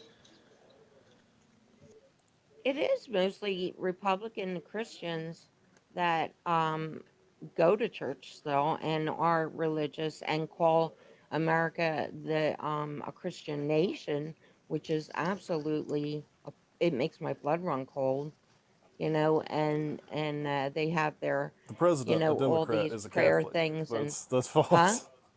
The president is Pardon a me? Democrat and he's Catholic. Absolutely, but what does happen though is like especially when Donald Trump was president, there was a lot of this Christian nation and a lot of, you know, um, it was a very religious time for this country, like where abortion, he changed the Supreme Court to where they reversed Roe versus Ray. I'm sorry, Roe versus Wade. Yeah. I'm gonna And step away from the mic for just a minute, but I trust you all will have sure, a good civil conversation. I'll be right back. sure. Of course. We'll Thank you behave for having ourselves. us. So surely there is some reason that we would say that somebody would be quote unquote committing political like unaliving, right? By Hmm. running on any other platform, but a Christian, right? Like we've had that throughout our history, and it's still even kind of true today. If somebody runs as an atheist, you can guarantee they're probably not going to be voted in by most states in this point Well, in our society. Well, if that's we've your only definitely political seen that platform, then Christian yes. is like one of the Well, it's top not 10 like descriptors that a politician would have on their resume. right. But don't we feel like that's So dangerous? that is dangerous. The fact that it is No. unbalanced right now, Baby, like I know you think that. I'm asking the rest of the class. I think so. Well, Just like I what think it's dangerous that the other descriptors for like what qualifies someone to be a president, it's always been, the things we're trying to get rid of in society. Like, we don't want all one race or all one gender or all one Right. religion. And I think the whole list of presidents we've ever had up until just recently was very strict in who we would vote in. I think it's Right. crazy to me that despite the fact that 90% of America wants gun reform, they refuse to vote about it. And despite the fact that 90% of people want their votes heard and it to be equal, they refuse to do things like that. If you look at our Congress right now, it is so vastly unequal to the actual beliefs of what America has. Right. So vastly I agree unequal. with that. There's Hmm. one atheist in Congress right now. One. Besides the Well, fact that he swore his oath on, I think it was either a Spider-Man or I think it was a Superman comic. might have been Superman comic. Either way, because he wanted It to was. not swear on a religious text, so he got like Right. the Treasury to give him like the #1 copy of one of the comics, and I think that's amazing. I I think that would be I difficult to I run think for that's good. I office wouldn't. solely as an atheist. Why should I finish? So, Right. I sorry. agree I with that too. It we is. we have had atheist presidents. It's just they were kind of closeted. Like they Hmm. strategically didn't talk about it. Um, I even think like the Donald might be, you know, like pretty clearly an atheist, and just kind of using it as a placation for people He's who doing Absolutely. it for wouldn't accept votes. him otherwise. Yeah. He's as religious as any of us are. He's not religious at all. Right. And He's I'm the sure same he's person who he's claimed to be a paid, Christian and said that he doesn't sin. and That's I'm sure fundamental he's to their paid for beliefs. plenty of unalives in his time of playboys and hanging around with these. I mean, literally, this pedophile guy. Enjoying that time, and now all of a sudden he's Christ reborn. I mean, give me a break. But I just wanted to pop one real quick. I'm going to get off and just to tell you, just get in on this because I love you guys. I think you're great. Keep on It's good keeping speaking on. with you. Thank you. All right, Thanks for take coming care. on. Bye. Later.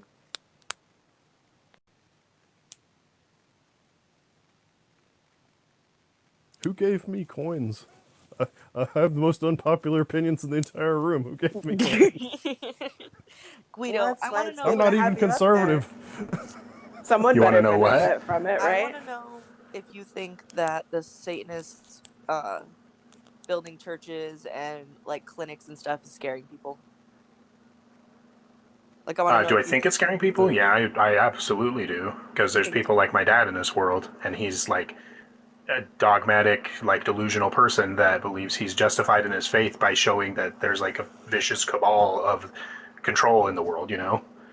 do you think it's Well, and it dangerous? also like reaffirms their idea of what this medical procedure actually is.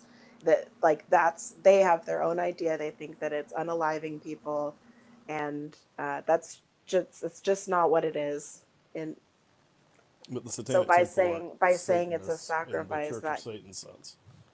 but it puts more value into what should be considered reasonably. We shouldn't be opposing a medical treatment that's necessary. The Satanic Temple set up that clinic mainly for a publicity stunt because that's what they do. They're actually registered as a Christian organization on their 501c3. They are not representative of Satanism, which was made in 1966 by Anton LaVey, as a non-religious, non-political, philosophical school of thought. Right. Yeah, it's They're kind kind of their of own thing. it's giving them a little bit of propaganda too, because it's like it's giving them a group to hate a little bit. Like it's making Satanists out to be something they really aren't.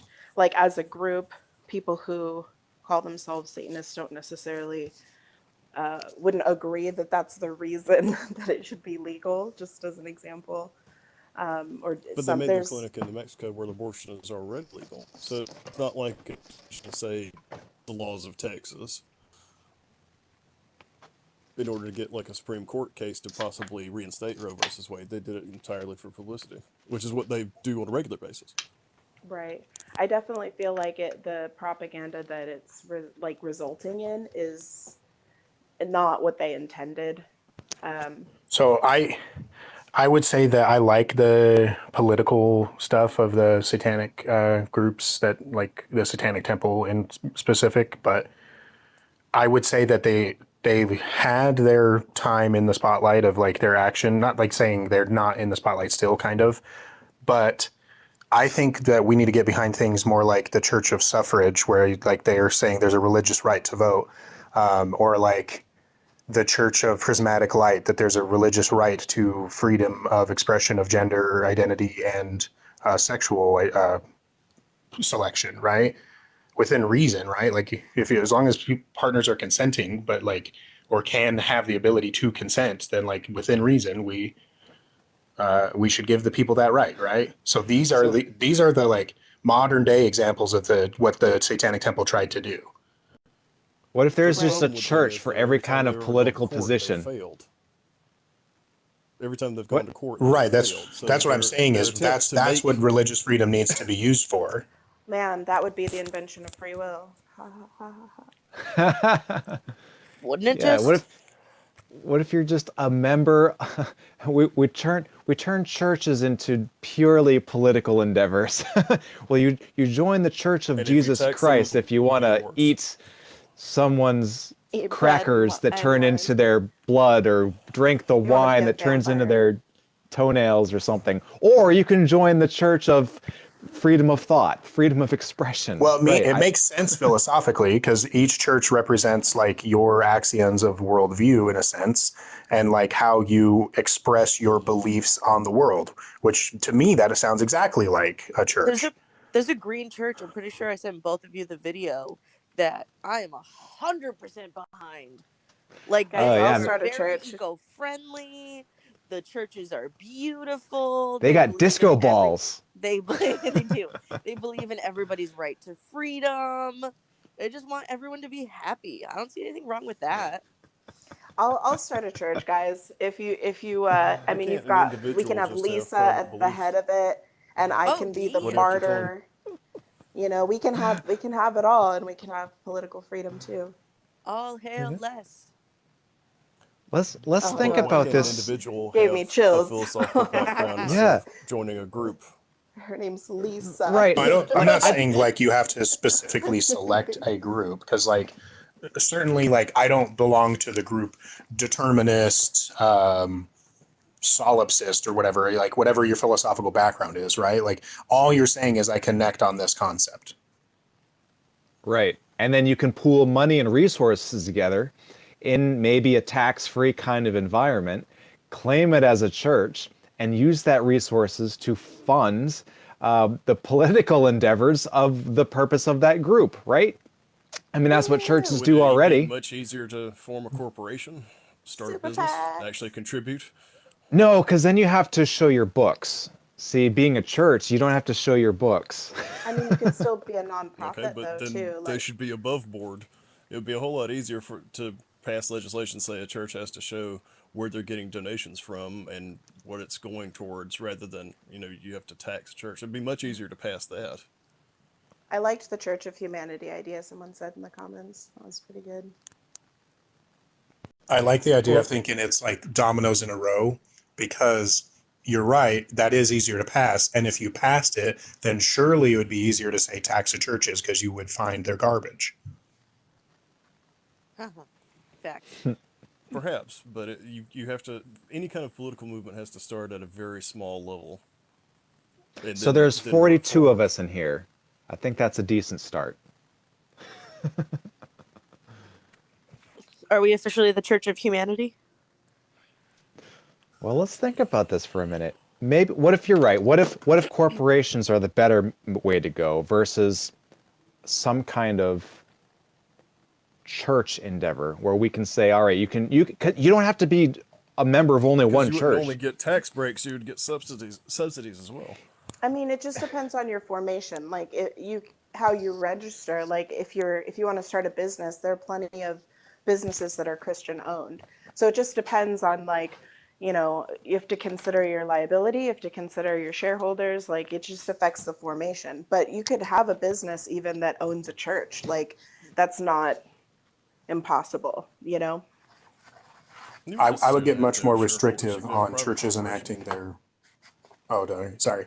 I would get tighter on churches being able to voice political ideals than they kind of are right now. Like they are tight when you get like out in the weeds, like that guy that was like, I don't remember. There's so many of them, honestly, but I just feel like there should be a lot more ability for the IRS to be like, okay, 501c3 is removed until you can prove you're not being Right, political anymore. LBRB. Yep. Someone saying like that we shouldn't have to create a church. Really, if all of the different religions practiced the same way and they practiced in private and they practiced on their own, really all a church is a bunch of people who believe similar things and that it gives them a purpose and stuff. Like, I mean, all religion serves a specific function, and it's a worldview basically. And if people come together that have a worldview, that can be a church. Like there No, there because then are that there means are the some NRA is a church. requirements. No, because then that That- means by your definition the NRA is a church. I mean, yeah. You're not wrong. it has a mascot though. Like I I don't rarely know. am, sir. Stick around. We're just pointing out the absurdity of the usefulness of churches, I hope. Ultimately, I don't care about starting a church. I want to embrace rationality, but as a means to bring people together and share like ideas for like endeavors, we so often get bogged down between the difference between political parties. So if we can separate from that and have a granular level version of, all right, if bodily autonomy is your jam and you have some volunteer time or some spare dollary dues to donate to the church of bodily autonomy, maybe that's a form of how we can have a more grassroots kind of political activism that we haven't really that we've tried. That we've had versions of this for a long time, but it's hard to organize when you're talking about all of these different social ideas and legal ideas, pieces of legislation, dealing with the court system. It gets so messy. There's So We're a a lot of population of different 325 million people. We couldn't agree on pizza, much less how to run the country. I right. mean, there's a lot of different ways that people can like start to change the way they're thinking, like start to like take ownership of some kind of project or like, outreach or whatever, like whatever it is that they want to do, nonprofits, donations. There's a ton of ways that people could get involved in that. And it's like maybe some people would be interested in a church, but probably not everybody. Most people already have their own beliefs, and it's just a matter of like, would they buy from a company who has a certain outlook on capitalism or how to make the world a better place, or supporting a community. Like there's a whole bunch of different ways that we can The make a libertarian difference in in me is this. so proud of you for discovering the free market. Thank you. Well, the whole My reason I point is made this made. I account, can go home. I'm totally like libertarian when it comes to how I think capitalism should work, but obviously it doesn't. Conscious capitalism is my thing. But I'm totally into like a socialist sort of uh, the pursuit of happiness, like life, liberty, and the pursuit of happiness. Those things should be protected by the government. They shouldn't be for profit companies. like hospitals and schools, and there's the fire department, the police department. Certain things should be run by the government, and then I think the rest should be run by capitalism. But I think the rules need to change for capitalism, and more of the money that is made in capitalism needs to be redistributed than it is, like But back but to its own surely that would employees. cease to be capitalism, or at least free market capitalism. Well, back to the employees. Like, people are talking about how like raising the minimum wage is such a terrible thing, but if So a companies cooperative. had to fight for their workers a little bit more, like this company pays $75 an hour because the job is worth it, you're not going to choose a job that pays $65 an hour over the one that pays 75. And that would redistribute the wealth and the profits that the company is making. If everybody like owned a part of the company they worked for, they'd get a But lot you're more speaking back for their against work. profit motive, which profit motive is like literally the axiom that is at the center of capitalism. Fuck the CEO, basically, Right. is There what are I'm businesses saying. like that though. They're called cooperatives. Yeah, if we could get away from a private ownership version of capitalism and into a more cooperative socialist, I where a socialist version of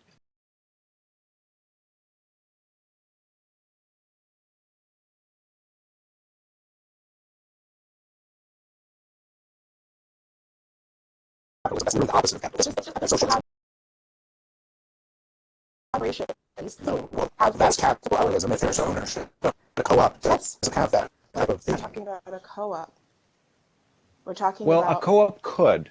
If the owners are the workers, they own the company, then it's I know it gets But that is complicated. socialism. But that's what I'm saying. Is Yeah, like you're moving the definition of capitalism to be socialism, and that doesn't work because they're different things. capitalism. The capitalist is the Capitalism is owner about that extracts the profit from the laborers. If the laborers are the owners, that is socialism. They are different no. opposing ideas. They don't belong together. Okay, so I can tell you where I the agree. disconnect is.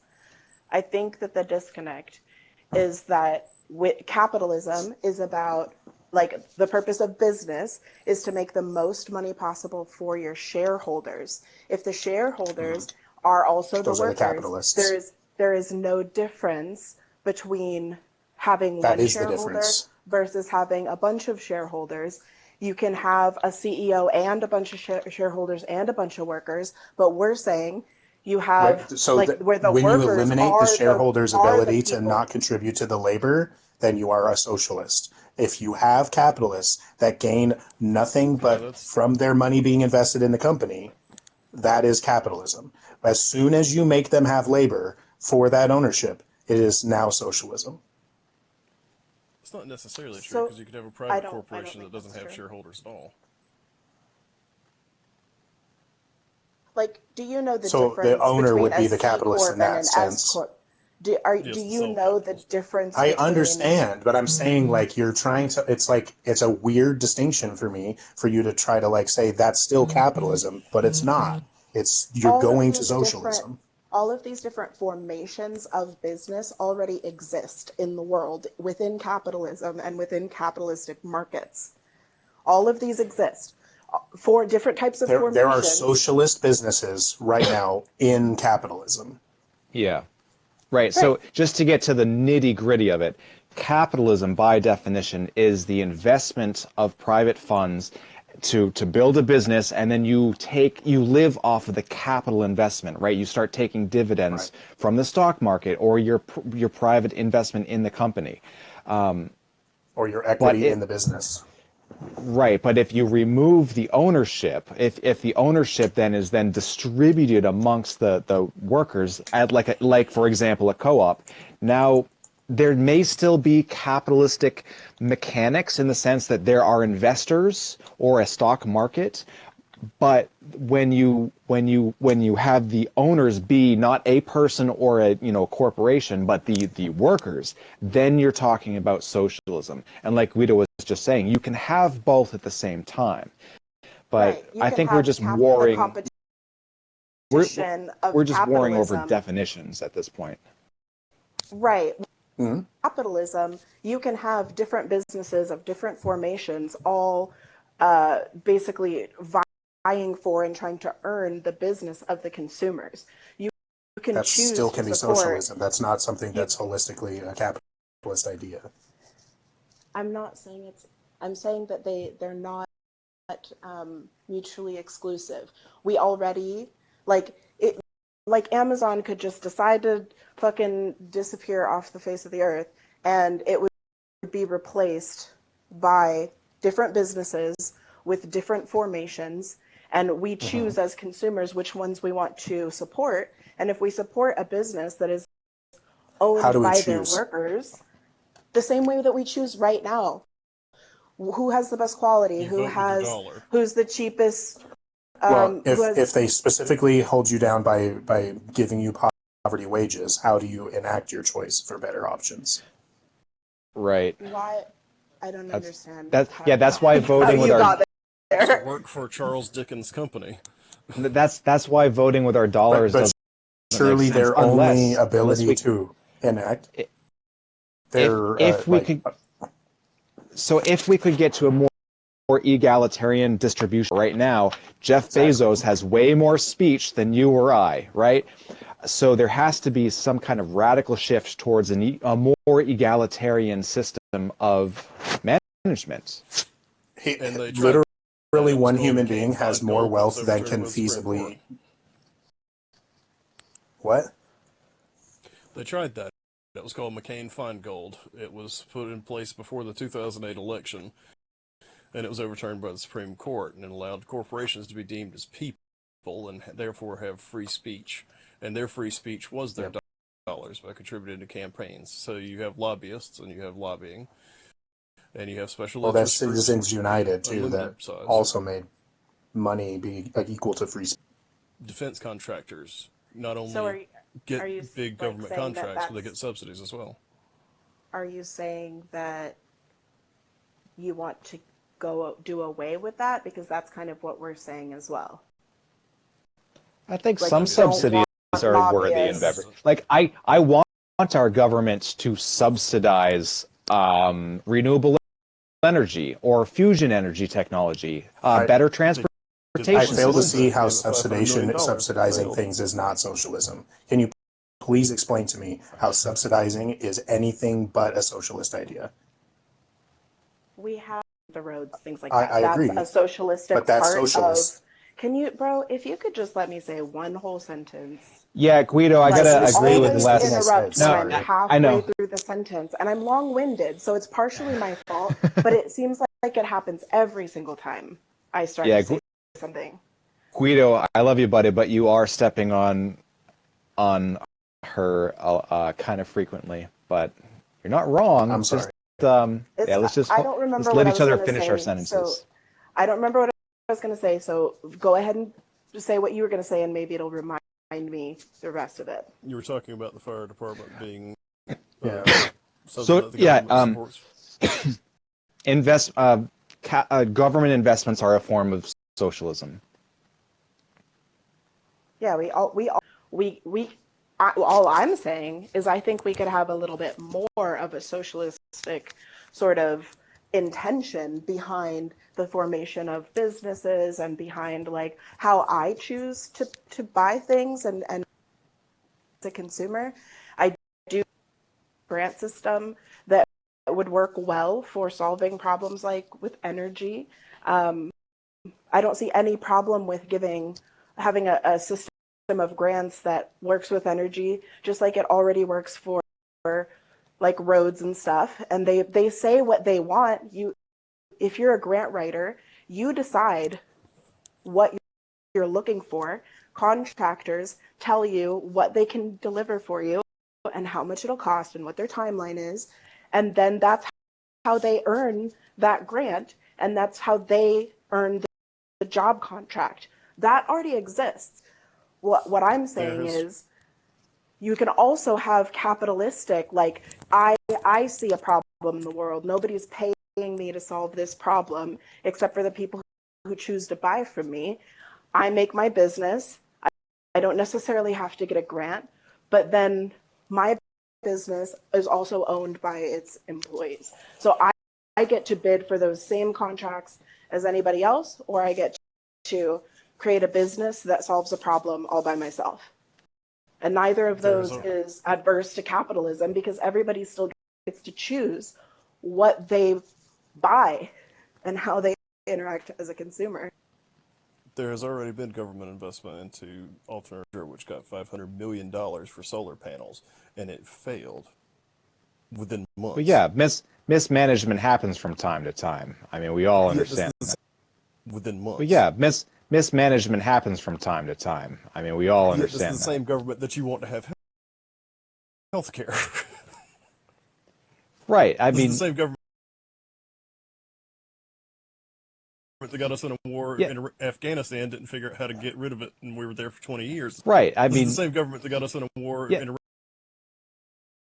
Afghanistan didn't figure out how to get rid of it, and we were there for 20 years and spent billions of dollars and lost American lives and the lives of countless indigenous yeah, I peoples know. of Afghanistan. I know. But But surely that's the why decisions to invest from like science are more justified than direct form of democracy. I want to get to blockchain technology that counts our votes, and we all vote every Friday or whatever on on whatever piece of legislation that we build collectively. Imagine open sourced legislation that dictates where our tax dollars are spent. And of course, of course, education becomes a critical factor. We need to radically increase our education system to have an educated electorate. But that was just the idea that they passed. We're trying to get traction for in the 90s. It wouldn't have been blockchain, of course, because they wouldn't have thought of that then. But they had right. tax forms where you could allocate a certain amount of your tax dollars to things, like if you wanted to put it toward national defense or if you wanted to put it towards any number of never passed. And compulsory voting too. You have to vote every Friday unless you have a real excuse, or you pay a $5 fine. You know, just make it an inconvenience to not vote. Imagine the possibilities. No, that's a poll tax. That would be unconstitutional. No, poll tax is a little different. Poll tax is saying if you want to vote, then you have to count the marbles in the jar. It would be argued like a poll tax. You'd get a Supreme Court case it'd be. within a year. It's still a poll tax. It's just the inverse, a way of enacting. I want to emulate like what Australia does. Australia has compulsory voting, and they don't consider it a poll tax. Yeah, there's lots of things like that. Like if you don't have a code off of your paycheck, it's free to get the vaccine and you can go get it. But if you choose not to go get it, then they can charge you for not having one. Like there's all kinds of like ways that you can incentivize doing what's good for greater mankind. And it's not taxing because it's only goes to people who are doing the bad thing. There's also a smoking tax. Morality. There are sin taxes. Like if you smoke cigarettes, if you drink alcohol, you pay extra tax for doing the bad thing. That we already have that as well in our society. Yeah, we legislate morality all the time. We just try to ignore it. That we can all agree on. Like Well, Mr. Rogers that's is dead, so who's next? that's the big question, isn't it? How do we solve that riddle, Batman? I have an idea. Wouldn't compulsory voting like make it so you did find that out? Like if everybody voted on what was moral. All right, so compulsory voting, check. A better education system, so we know how the basics of government work, check. Blockchain technology to count the votes, check. Open source legislation, check. Get rid of these lobbyists, no more money in politics, check. All right, let's try that. Let's just see how that goes. So is it just a concept that you have, or do you have something in the works? Right? Like we're having this. Yeah, sharing perspectives about it.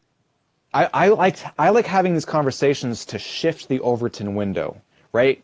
Just having these ideas are valuable, and I'm getting a lot of them on paper. I'm working on a project, but I alone can't fix it, right? Unless my name is Orange Mussolini, only I alone can fix it. I think to solve these radical problems, we need radical solutions, because we are right now the proverbial frog in the pot that's about to boil. And I also think we've been shadow banned. We had over 100 people live.